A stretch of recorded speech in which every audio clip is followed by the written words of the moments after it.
A life, yours or mine, consists largely of a number of problems requiring answers, until the problem of old age, for which a well-proven answer already exists. The intermediate problems come from various sources, many of our own making, with solutions supplied by ourselves and others, or by the passage of time.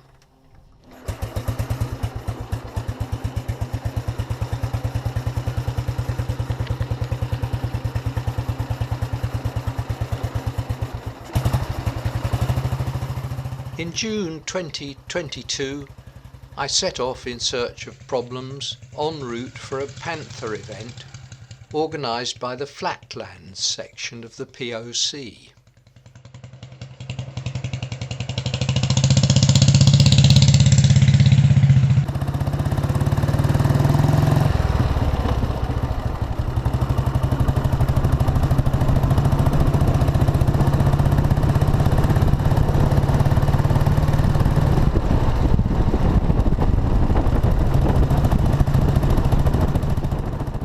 We last attended one of their rallies in 2019 BC, before Covid, in East Ruston. Today we're heading for the Railway Arms in North Elmham. The day is dry and comfortably warm, and I'm riding my favourite Panther, the 1930 500. Originally a Model 85, this bike has been promised the correct 600cc engine just as soon as this one is worn out, which we're working on today. No problems so far. When we find them, we can begin our search for solutions.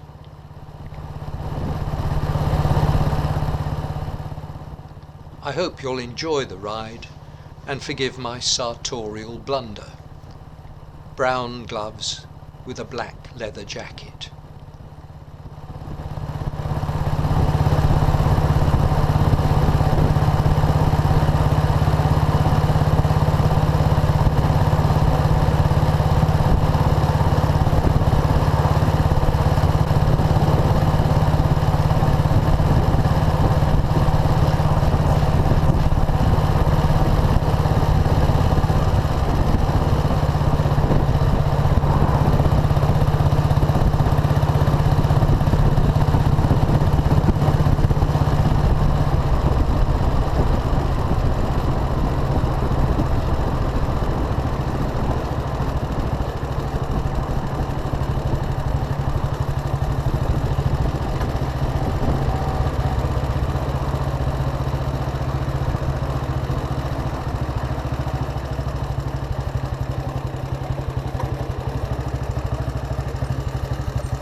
A stop at our local filling station has me recalling a time when we were flabbergasted at the fuel reaching a price of £1 per litre. Today it is close to double that. I'm still riding, and only mildly flabbergasted this time. A fill with E10 grade with up to 10% ethanol seems the best way to discover if prognostications of doom and destruction have any merit. I employed the same method back in the early 1990s, when the removal of tetraethyl lead from petrol was greeted with similar public dismay. I had no cause then to regret my decision.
The lively overhead valve engine copes easily with its extra load, but camping gear puts additional strains on cycle parts. Pulling away from a mini roundabout south of Wisbeach in Cambridgeshire, I see too late a sunken repair at right angles to the route. We hit this trench with a spine-shunting bang. The Panther is well behaved enough not to throw me, but I pause to check luggage security and the condition of tyres, having witnessed a similar concussion causing rapid deflation on a fellow rider's bike. All seems well, although later on a section of smooth open road, a new vibration is felt through the handlebars. Have we damaged a head race bearing?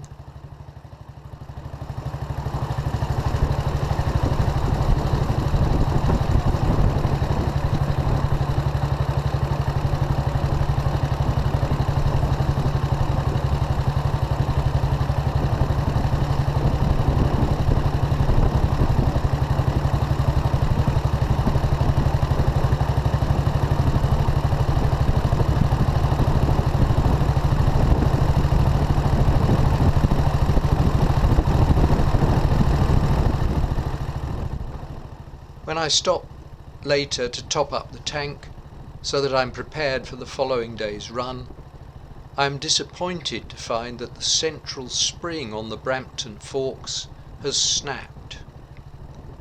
The halves have settled together with minimal loss of ground clearance, and I can't see that anything terminal can happen, so I wind up my mechanical awareness by a couple of notches, thank the manufacturer for their fail-safe design, and ride on.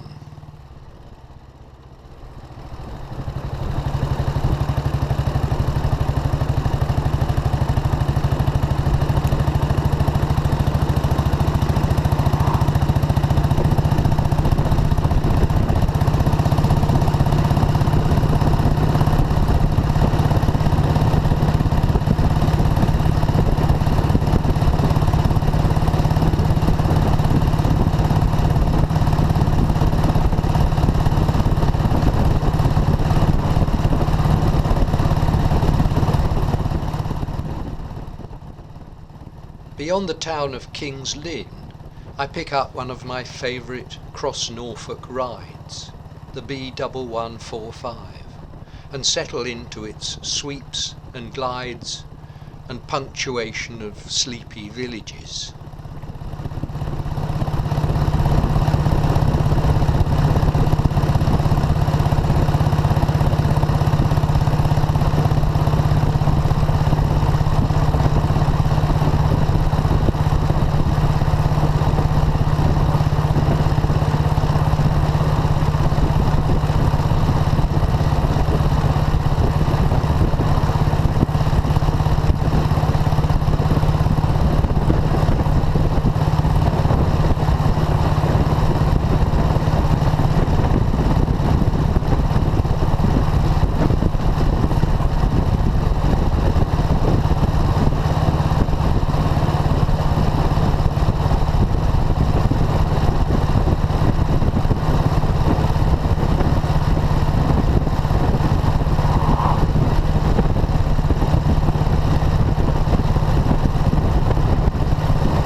Litcham, about 50 miles from home, a serendipity, a coming together of fortuitous circumstances, brings one of those rare delights of the rally ride.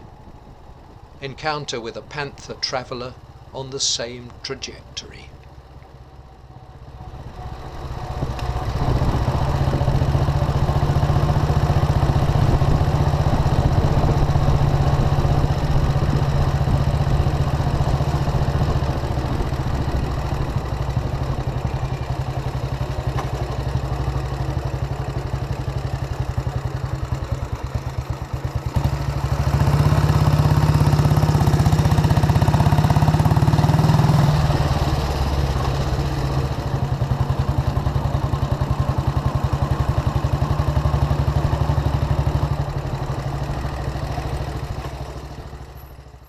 The Model 100 and Garrard sidecar belongs to Club Spares stalwart Clive, who has paused for a fish shop lunch en route from Yorkshire. He is just saddling up, so we ride on together.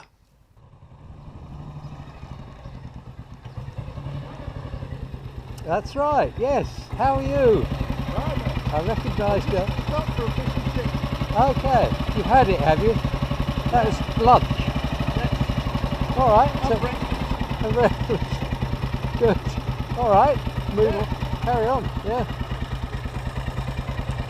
I'm going well, except I've bust a fork spring, hit a big pothole, but it's handling okay, so I'll carry on.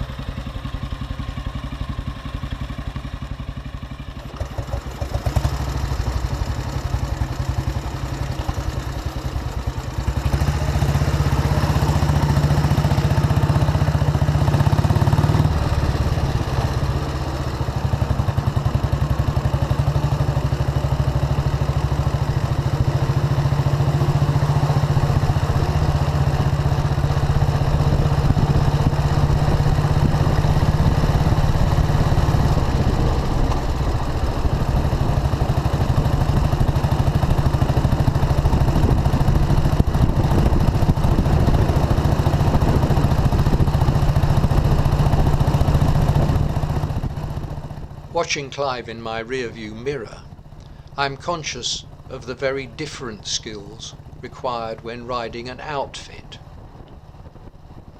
With a sidecar, left-hand bends benefit from the assistance of an open throttle, while it is closed for right-handers, with the application of a little brake to encourage the sidecar to overtake.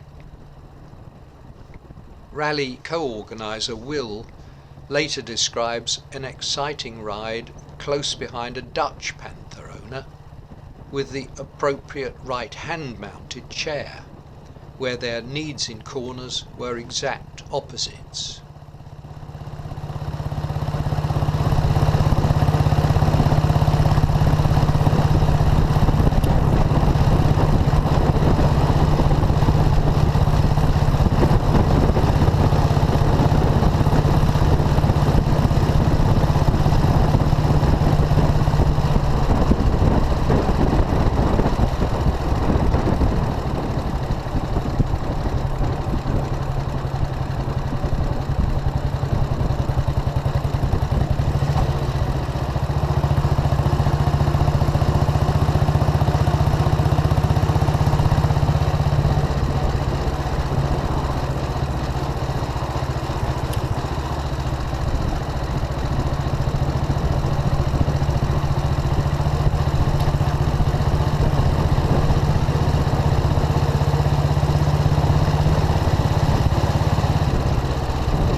The Railway Tavern has hosted us several times in the past, but what a change in 2022.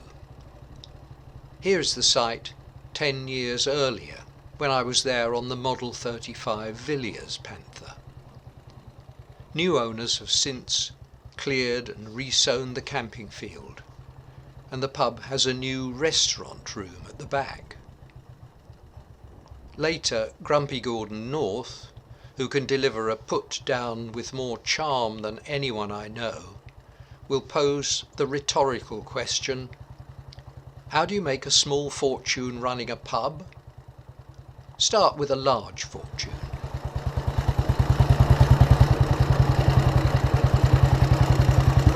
Hello, Mark. Yeah, not bad. I found a stray, Oh, right. Clive, Hi, Clive. so we can park anywhere here. Wherever you like. Lovely, Yeah, pick your own spot. excellent. Mark welcomes us. I coast down to a spot which will wake me with morning sun on the tent and get off to exchange travel stories with Clive.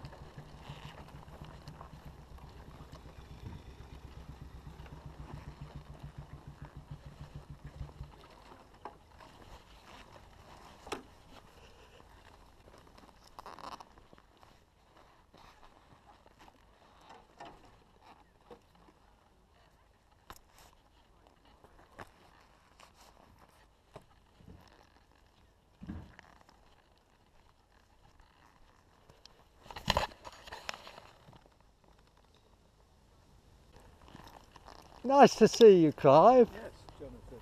I thought I recognised that noise when you was coming up.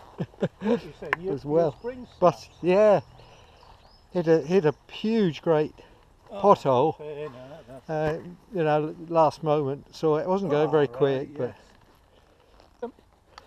Model 50, or what is it? it should be a Model 85. Right, That was what it came out as, and that was what was on the logbook. But it had this 500 engine put in, yeah.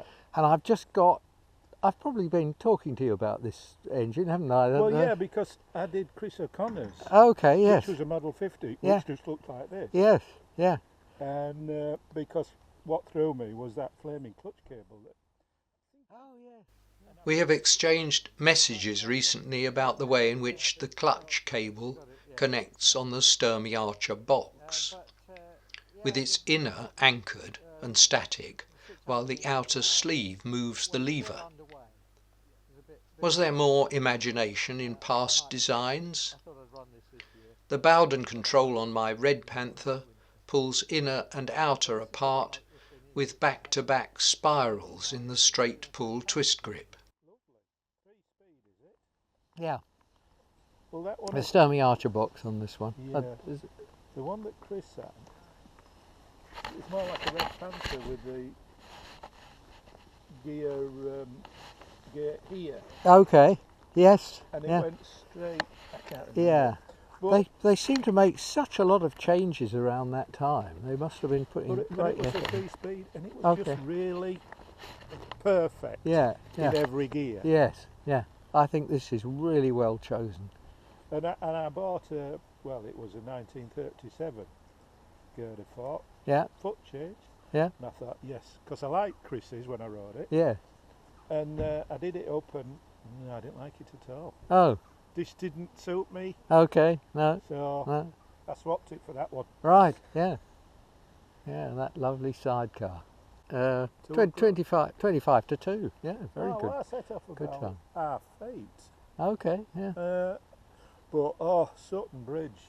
Oh, they're doing work there. I must have been 3/4 of an hour. Okay, sat in just to traffic. get. Right, the best Yeah. for our. That's the thing to do, yeah, get set up. Such a delight to wake up in a field full of panthers. The T-urn in rally control is permanently on the go, and by 10 a.m. we are breakfasted and making ready for the ride out. Last evening my tent set up. A 350cc Model 75 arrived in company with a Model 85 from 1929, a bike which I first met back in the 1980s. It's a year earlier than my own, and current owner Mick and I are soon comparing notes, including the obvious difference in our girder fork springs. Mick suggests a jury rig using 2 of his zip ties to bind the broken halves. It works perfectly for the rest of the weekend.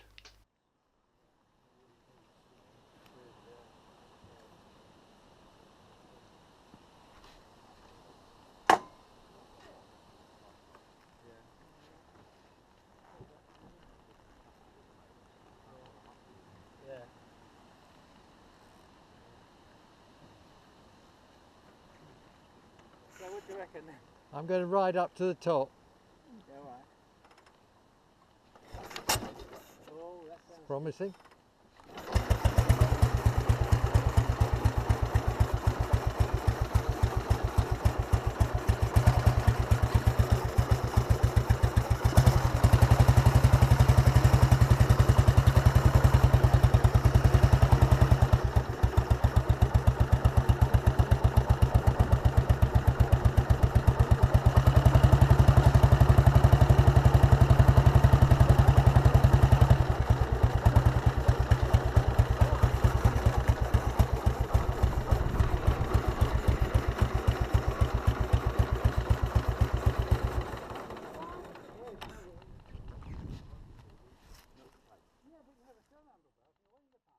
We have a good spread of models from the P&M stable, 2 and 4 stroke lightweights and heavy slopers, solo and outfit.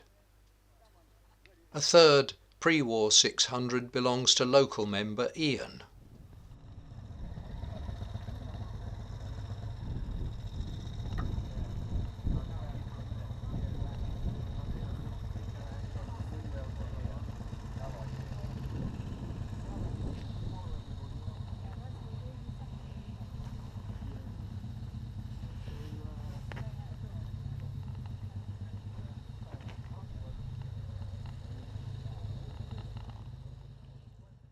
Co-organiser Dave Paddock explains the drop-off navigation system to Rob Ford.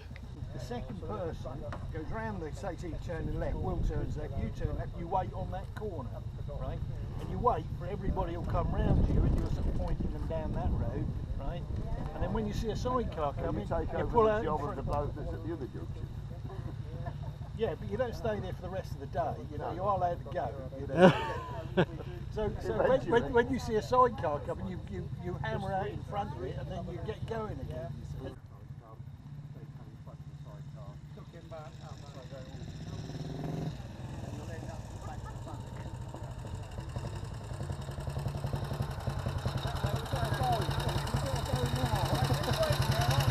Was that your new plug? Did the trick? Very good.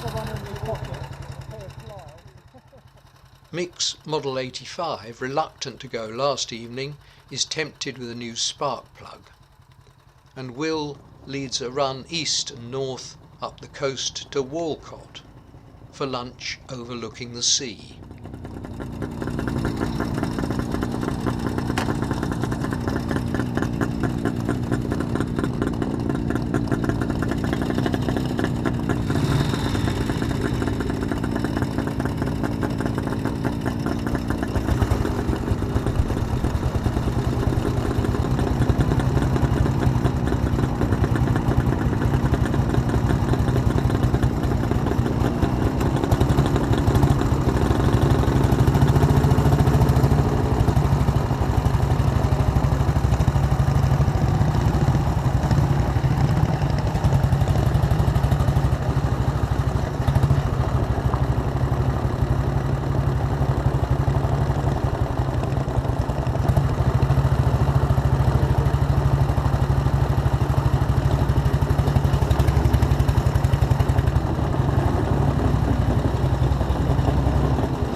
The run is not quite brisk enough for Gordon, who seizes an opportunity to blow the cobwebs out of his 250cc Villiers Model 35.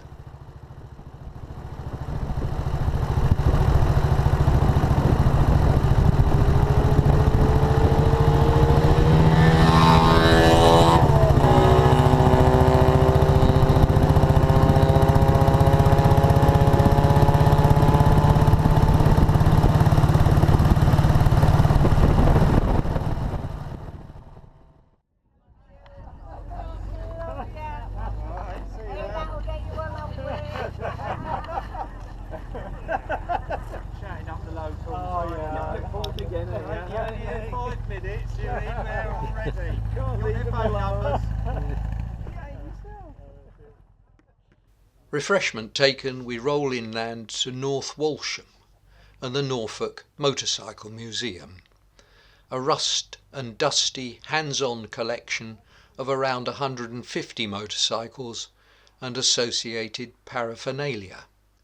Among the other bikes, I spot a 350cc EMC split single, a model that I once had the privilege, if that's an appropriate term, of riding at the Sammy Miller Museum. Owner George Harmer confirms my recollection of an engine which would struggle to pull a foam plug from an ear hole, just as well considering the deafening racket the novel design creates.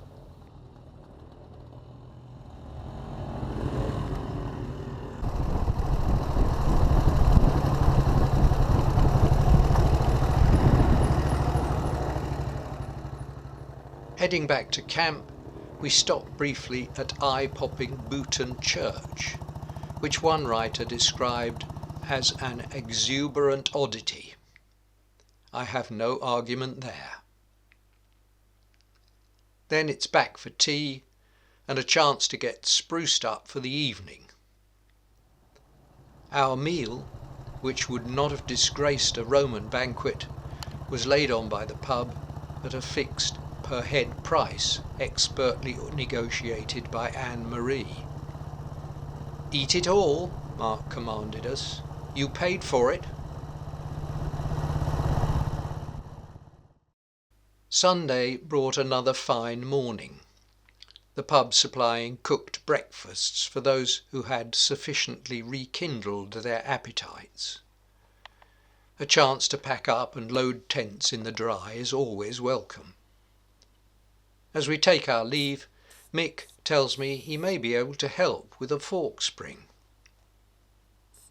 I give the Panther's exposed valves a squirt of chain grease, check fuel and oil level, and say goodbyes and thanks to the organising team.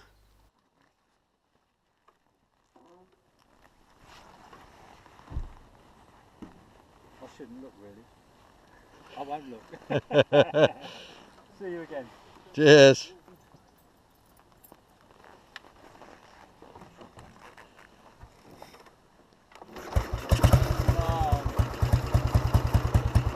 How it should be. There we go.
Back at home, I roll round to the workshop to deliver my problem to the appropriate place.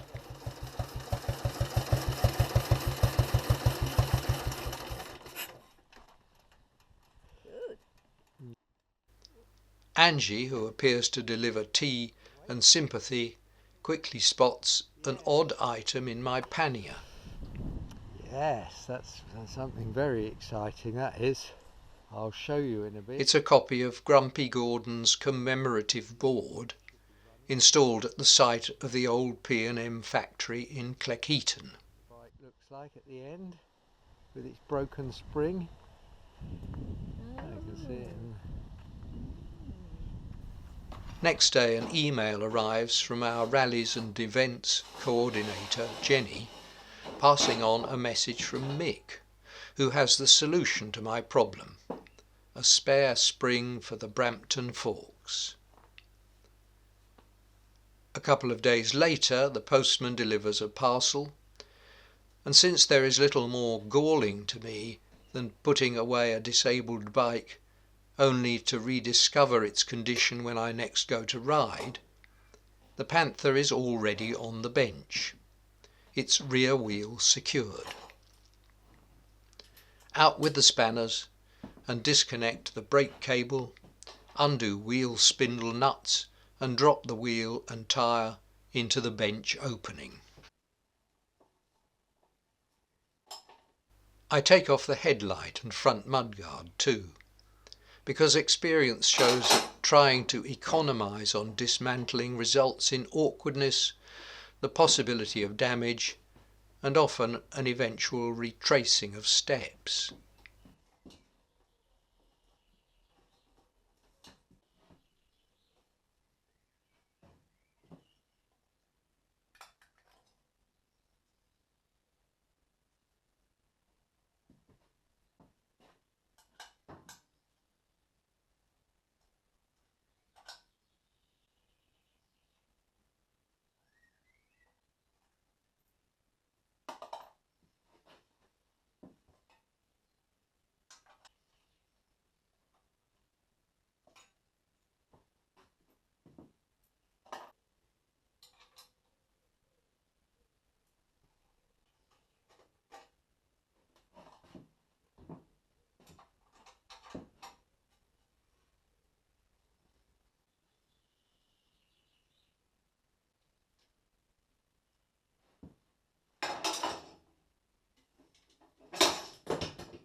The heavyweight Brampton fork spindles have opposing left and right hand threads, with lock nuts removed, undoing via the square ends with drawers links from both sides simultaneously.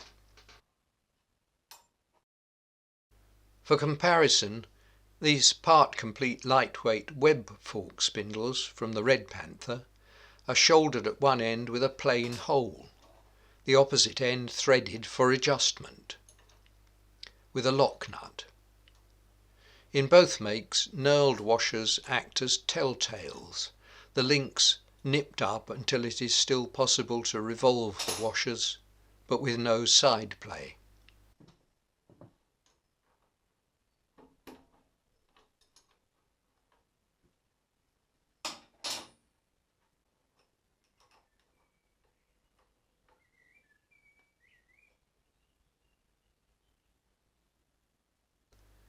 The fork legs can now be swung forward to free the upper half of our two-piece spring.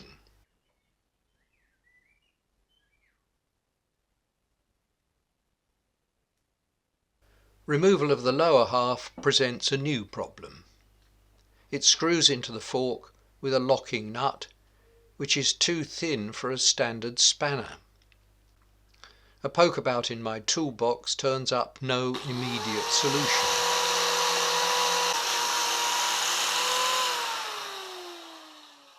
So rather than spend ages looking for something that will do the job, I decide to create a special tool.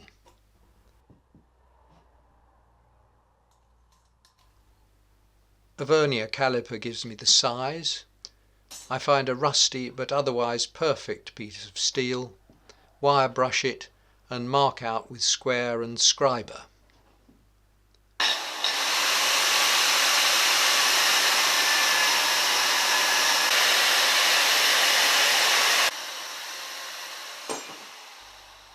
A thin disc in the angle grinder has saved a deal of hacksawing and makes short work of creating a simple spanner. I clean up and the tricky job of spring removal becomes a doddle.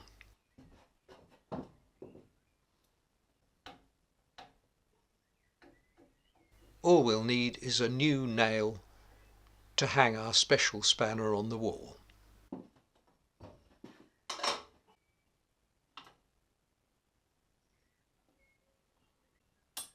A chamfer-ended bolt secured the original spring to the forks, so I clamp that in soft jaws and remove the nut.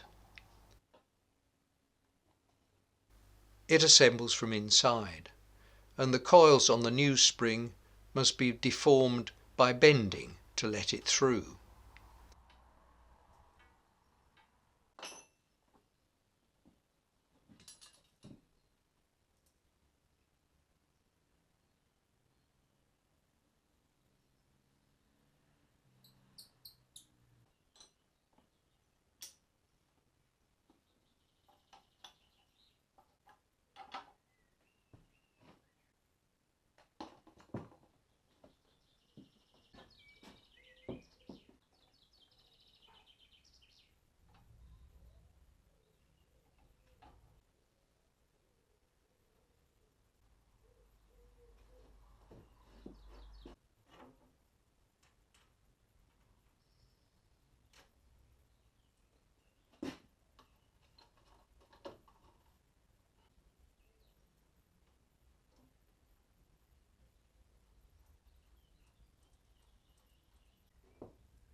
All goes together and we are soon reassembling links, mudguard and wheel, and rolling out of the workshop for a test ride.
Next problem, please.